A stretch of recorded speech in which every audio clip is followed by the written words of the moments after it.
ખેર બાવર ને બોરડી ફૂલકંડા ને કખ હલ હોથલ કછડે જેતે માળું સવા લખ સાહેબ હા જેતે એકોકડો માળું સવા લખ સમાન હે હા એ હોથલ પદમણી કે ઓઢો જામ ચેતો ही संवाद आई जर अषाढ़ी बीज अचे उड़ी उड़ी तेरा ही मणी वेटे मोबाइल में सोयाऊना पा कच्छी आयूं पाके गौरव गने जड़ी गाल है अषाढ़ी बीज पांचो नवो वरे है जाम लाखा फूलाणी 14મી सदी में एन तेथी एटले अषाढ़ी बीज जे दी एनी जो राज्याभिषेक थयो कच्छ में अने लाखा फूलाणी न्यायप्रिय अने धर्मशील राजा हुआ एन तरीके कच्छी प्रजा अषाढ़ी बीज के नवो वरे समझे थी साहेब अषाढ़ी बीज एटले एकड़ो शुभ दिवस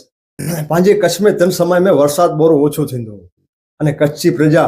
मेघराजा के मनायला करी एनी जी पूजा देवी देवस्थाना पांजा वडील तेनी जी पूजा करी देवी प्रजा इन तरीके पण पा नवो वरे समझोता ये पांजी कच्छी अषाढ़ी बीज बार जी देखा देखी अने घणे मणे पांजे कच्छ में विकास कोर अंदरो अंदर पांजो कच्छ खोखलो थींदो अचे तो इनके बचा जी जवाबदारी पांजी है कच्छ के गमे तोय पा कच्छी आयूं साहेब एतरो विचार करी बस।